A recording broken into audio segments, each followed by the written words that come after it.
Bismillahirrahmanirrahim. Assalamualaikum warahmatullahi wabarakatuh. Alhamdulillah. Alhamdulillahil karimir rahman. 'Allamal Qur'an, khalaqal insana 'allamahul bayan. Asyhadu an la ilaha illallah wahdahu la syarikalah wa asyhadu anna Muhammadan 'abduhu wa rasuluhu fala nabiyya ba'dah. Allahumma shalli wa sallim ala hadzal nabiyil karim Muhammadin wa ala alihi wa ashabi ajma'in wa ba'd. Subhanaka la ilma lana illa ma 'allamtana innaka antal alimul hakim. Rabbana zidna ilma. Allahumma ati nufusana taqwaha zakkiha anta khairu man zakkaha anta waliyuha wa maulaha. Sahabat-sahabat Syariah Worry Center yang dirahmati Allah Subhanahu wa taala, kembali kajian live streaming dari Syariah Worry Center, tadabbur ayat-ayat waris.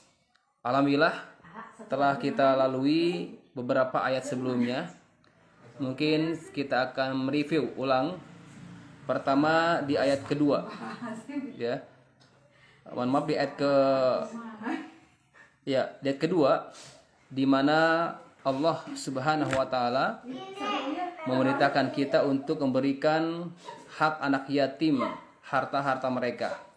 Dan jangan sampai kita menukar, ya, harta yang baik dengan harta yang buruk, atau sebaliknya harta yang buruk milik kita ditukar dengan harta yang baik yang milik anak yatim.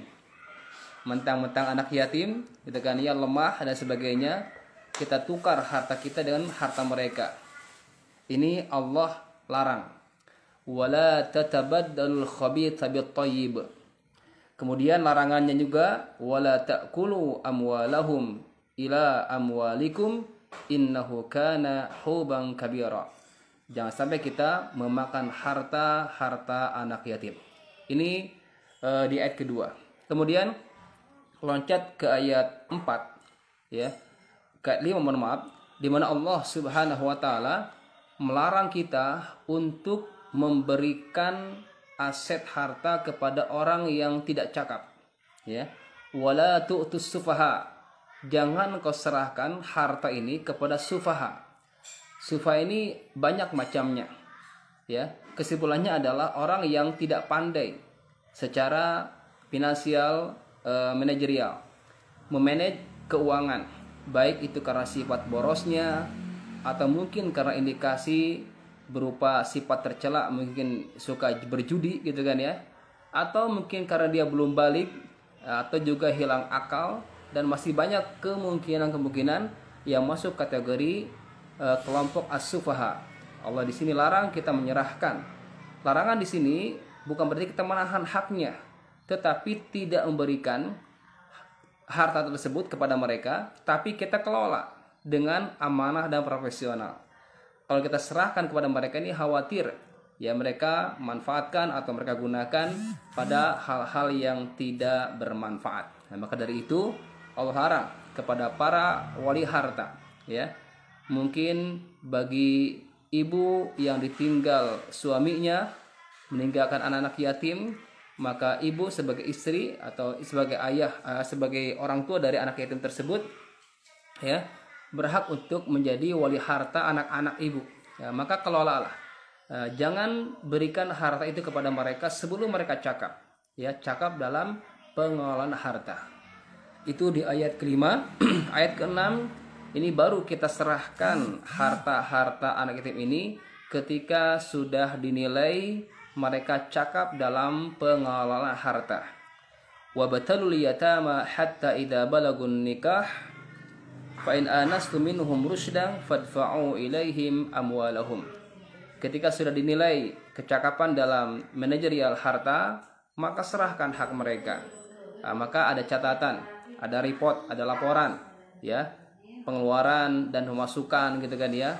Pengeluarannya apa saja. Nah, ini dilaporkan kepada anak yatim yang sudah masuk usia balik atau sudah mendekati pernikahan, atau juga masuk kategori cakap dalam mengelola harta. Ini wajib kita serahkan kepada mereka. Di sini wali harta ada dua kategori. Ada wali harta yang Allah takdirkan miskin, maka dibolehkan untuk memakan harta tersebut bersama anak yatim sepatutnya, ya, sepatutnya sewajarnya. Adapun bagi wali harta yang Allah takdirkan kaya, ya, maka tahan, falyasta'fif. Jangan sampai kita memakan harta anak yatim padahal kita statusnya adalah mampu dan Allah berikan kelebihan harta itu kepada kita. Maka Allah mengatakan, wa man kana ghaniyan, barang siapa yang menghali harta itu dalam keadaan ghaniyan, harta kaya, maka Allah perintahkan falyasta'fif, maka hendaklah dia menahan untuk tidak memakan harta-harta anak yatim tersebut. Kemudian terakhir, di pekan kemarin kita belajar tentang bahwasanya Allah Subhanahu wa taala itu memberikan hak waris kepada laki-laki dan perempuan. Ini menghapus tradisi jahiliyah, di mana pada tradisi jahiliyah itu yang kita ketahui mereka hanya memberikan hak warisnya kepada orang-orang kuat. Patokannya adalah siapa yang bisa angkat pedang di medan perang, ya dapat. Nah, selainnya seperti kakek yang sudah tua renta, nenek gitu kan ya, siapa lagi, anak-anak kecil, perempuan. Nah, di sini mohon maaf, para perempuan pun pada zaman jahiliyah itu tidak mendapatkan hak waris, dan bahkan mohon maaf, perempuan itu sendiri adalah objek waris, ya, objek yang akan diwariskan. Nah, maka Allah Subhanahu wa taala dengan syariatnya yang sempurna, dengan syariatnya yang membawa keberkahan-keberkahan, menghapus tradisi-tradisi yang menyeleweng atau berseberangan dengan kemanusiaan itu. Allah mengatakan, lirrijal nasibum mimma tarakal walidani wal aqrabun walin nisa nasibum mimma tarakal walidan wal aqrabun mimma qalla minhu aw katsur nasiban mafruḍa. Itu semuanya bagian-bagian yang telah ditetapkan Allah Subhanahu wa taala. Baik itu sedikit ataupun banyak, itu semuanya adalah ketetapan Allah Subhanahu wa taala. Maka kita simpulkan, bicara masalah waris itu bukan hanya bicara bagian-bagian saja. Tapi bicara waris adalah bicara tentang nilai-nilai keimanan. Sehebat apa iman kita terhadap, ya, ketentuan Allah Subhanahu wa taala yang sudah jelas pahalanya, yang sudah jelas ancamannya. Adakah masih kita meragukan ketentuan Allah ini? Maka hati-hati, jangan sampai kita bermain api di dunia ini, karena khawatir api tersebut akan menyulut keberkahan-keberkahan yang Allah berikan kepada kita semua.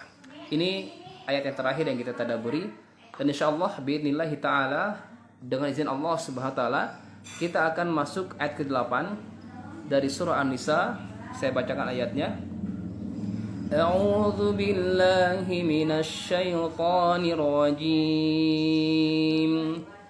Wa idza hadaral qismata ulul qurba wal yatama wal masakin farzuquhum minhu wa qulu lahum qawlan ma'rufa. Dan ketika hadir saat pembagian waris, siapa yang hadir? Ulul qurba, yaitu kerabat, ya, orang-orang yang memiliki kekerabatan bersama kita. Wal yatama, begitupun anak-anak yatim, ya. Yang pertama kerabat, terserah kerabatnya, apakah kerabatnya muslim atau non muslim, apakah kerabat jauh atau kerabat dekat, ini masih umum ayat itu. Ulul qurba, kerabat. Wal yatama, dan anak-anak yatim. Wal masakin, orang-orang miskin. Ini fuqaranya nggak disebut karena masuk kategori masakin. Miskin saja disebut, apalagi fakir, karena fakir itu di bawah kemiskinan. Farzuquhum, maka sebelum bicara waris, Allah anjurkan kepada kita untuk apa? Memberi sekedarnya kepada orang-orang tersebut. Kerabat yang bukan ahli waris, kerabat yang non muslim gitu kan ya, kerabat yang terhalang dan sebagainya, ataupun anak yatim, tetangga yang miskin, ya. Allah perintahkan, Allah anjurkan di ayat ini, farzuquhum, kasihlah mereka sekedarnya. Wa qulu lahum qawlan ma'rufa, dan jaga lisan kita jangan sampai terucap kata-kata yang menyakitkan. ucapkanlah kepada mereka ucapan-ucapan yang ma'ruf, yang bijak, yang tidak menyakiti. Sahabat fillah yang dirahmati Allah Subhanahu wa taala, berbicara tentang waris, di sana sudah ada SOP, sudah ada hitam putihnya, sudah ada peraturannya. Ini dapat, ini nggak dapat, gitu kan ya. Contoh misalkan ada sebuah keluarga, dia punya anak laki-laki, kemudian si mayit punya saudara kandung. Yang jelas saudara kandung nggak dapat karena ada anak laki-laki terhalang, gitu kan ya. Maka solusinya adalah saudara kandung tadi bisa mendapatkan pemberian dari keluarga yang meninggal tersebut. Atau misalkan kita punya 5 saudara, tapi yang 5 saudara ini qadarullah, yang kelima atau si bungsu ini beda agama. Yang kita ketahui bahwasanya Rasul mengatakan la yarisul muslimul kafir walal kafir al muslim. Tidak ada sistem saling waris mewarisi antar beda agama. Ya. Ayah yang muslim tidak bisa mewariskan kepada anak yang non muslim. Begitu sebaliknya, gitu kan ya? Ya, tidak bisa mewariskan harta kepada ayahnya yang muslim. La yatawarasani ahlu milatain. Tidak saling mewarisi dua milah atau dua agama yang berbeda. Maka tapi Islam itu agama solusi. Ada solusinya. Ketika kasus yang 5 saudara tadi, yang anak kelima ternyata non muslim dan murtadnya itu ya sebelum si pewaris wafat. Misalkan si ayah ini punya 5 saudara, punya 5 anak. Anak yang kelima murtad, keluar agama, gitu kan ya. Kemudian ayah ini meninggal. Maka bagi anak yang kelima ini itu mahrum, nggak dapat walaupun itu anak kandung. Tapi kalau sudah beda agama, la yatawarasani ahli milatain. Atau di hadis yang lain Rasul mengatakan la yarisul muslimul kafir walal kafir al muslim. Ayah yang muslim wafat tadi tidak mewariskan kepada anak yang non muslim. Maka si anak yang kelima ini secara waris itu tidak berhak mendapatkan warisan. Kenapa? Beda agama. Ya, beda agama. Tapi ada solusi lain. Apa solusinya? Ayat yang kita tadaburi ini. Wa idza hadaral qismata ulul qurba. Ini kerabat ini. Kerabat yang bukan ahli waris. Dia anak kandung tapi bukan ahli waris. Kenapa? Karena beda agama. Maka solusinya adalah kasihlah, kata Allah. Farzuquhum minhu. Kasih sekedarnya. Tidak ada bagian tertentu. Yang pasti bagiannya jangan melebihi ahli waris yang ada, gitu kan ya. Ya bisalah disamakan atau di bawah itu. Terserah. Ini kembali kepada ahli waris yang ada. Berapa memberi, gitu kan ya, kepada kerabat tersebut. Ini sifatnya anjuran, tidak diwajibkan, ya. Sifatnya anjuran karena ini agama ini solusi. Agama itu solusi. Jadi solusinya bagi saudara yang non muslim tadi bisa mendapatkan pemberian dari para ahli waris sebelum ya menempuh proses pembagian waris tersebut. Atau kasus yang lain. Misalkan si anak yang pertama ini membunuh bapaknya. Tidak sengaja, misalkan ya. Dia lagi latihan panahan di belakang rumah, ternyata bapaknya lewat, celap, langsung kena jantungnya, meninggal di tempat. Wah, si anak nggak sengaja nih kan ya, lagi latihan manah gitu kan ya, nggak sengaja artinya kan. Nah, tetapi dalam bicara masalah waris, ya, pembunuhan walaupun kategorinya ghairu amdin atau khata'an, tidak disengaja, ini masuk kategori sesuatu yang bisa menggugurkan hak waris. Ya, si anak laki-laki tadi yang sedang latihan panah tadi yang tidak sengaja memanah kedekannya kena ke bapaknya dan langsung meninggal di tempat, secara waris itu gugur haknya. Ya, sebagaimana Rasul mengatakan, laisa lil qatil syai' fil miras. Tidak ada sedikit pun bagian bagi ahli waris yang yang membunuh. Ya, pembunuhan di sini banyak kategorinya. Ada pembunuhan yang disengajanya bisa langsung atau tidak langsung, ya. Ada pembunuhan yang tidak disengaja, ada yang mirip disengaja, ada yang pembunuhan yang dibenarkan. Itu banyak macam-macamnya. Tapi dalam fikih Syafi'i itu kesimpulannya adalah segala bentuk pembunuhan itu menggugurkan hak waris. Termasuk kasus tadi, si anak yang latihan panah tadi yang tidak sengaja, ya, nyosor panahnya itu ke bapaknya dan meninggal di tempat. Secara waris itu tidak mendapatkan hak waris, gugur hak warisnya. Nah, tapi ada solusi di sini. Solusinya apa? Ayat 8 tadi. Kasihlah sekedarnya. Karena si anak tadi, walaupun dia anak kandungnya, tapi karena dia membunuh, walaupun membunuhnya tidak sengaja, maka gugur hak warisnya. Maka solusinya adalah farzuquhum minhu. Kasihlah sekedarnya. Kasihlah sewajarnya.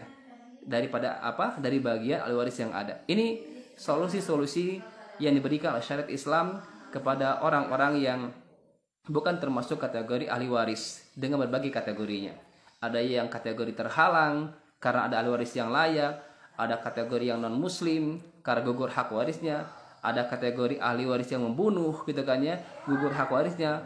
Maka solusi jawabannya adalah ayat 8 di surah An-Nisa, farzuquhum. Atau di kasus yang lain, selain kerabat tadi, kasihlah ke anak-anak yatim, kasihlah ke miskin-miskin itu, janda dan sebagainya, kasihlah sebagai amalan tambahan untuk almarhum almarhumah di alam kubur itu, ya. Ini sifatnya anjuran, ya, kepada ahli waris, ya, yang hari ini sedang menyelesaikan warisnya. Ada tuntunan, ya, pra kewarisan. Sebelum kewarisan Allah anjurkan farzuquhum, kasihlah. Karena insya Allah sedekah atau apapun bentuknya, nafkah kah, wakaf kah, atau hibah kah, atau hadiah kah bentuknya, yang kita berikan, yang kita niat atas nama orang tua kita atau atas nama pewaris yang wafat itu, insya Allah pahalanya mengalir kepada almarhum almarhumah di alam kubur itu, insya Allah. Sebagai sabda Rasulullah, kullu bani Adam, mohon maaf, idza mata al-insan atau idza mata ibnu Adam inqata'a amaluhu min salas. Anak Adam itu ketika wafat ya udah selesai, terputus amalannya. Illa min salat, kecuali 3 hal. Di antaranya adalah sedekatin jariyah, sedekah yang terus mengalir pahalanya. Di antaranya adalah mengamalkan ayat 8 ini, ya, dengan memberikan pemberian kepada non ahli waris, ya, dan kita niatkan sebagai infak atau sedekah atau wakaf atau hadiah atas nama pewaris yang wafat tersebut. Insya Allah pahalanya dicatat Allah Subhanahu wa Ta'ala. Namun lihat ini dikuatkan lagi di penghujungnya, wa qulu lahum qawlan ma'rufa. Nah, ini ketika pemberian jangan ada kata-kata yang menyakitkan. Nih bagian lo udah ngebunuh bapak gitu kan, nih nikmatin, nggak boleh. Kalau mau ngasih ya ngasih gitu kan ya. Nih bagian lo nih dasar kafir, nih bagian lo, nggak boleh seperti itu ya. Nggak boleh kita paksakan gitu kan ya. Kalau beri ya beri, gak usah ada embel-embelnya. Farzuquhum wa qul lahum qawlan ma'rufa. Bisa jadi pemberian tadi itu bisa meluluhkan hatinya. Nah, maka jaga kelisannya. Qulu lahum, kata Allah, katakan kepada mereka qawlan ma'rufa, perkataan yang bijak, perkataan yang menenteramkan, perkataan yang ma'ruf, ya, tidak menyakitkan. Karena sejatinya atau hakikatnya bukan kita yang ngasih, Allah Subhanahu wa Ta'ala melalui kita. Seperti itu, ya, luar biasa. Nah, maka di sini Allah Subhanahu wa Ta'ala sangat menekankan sekali pemberian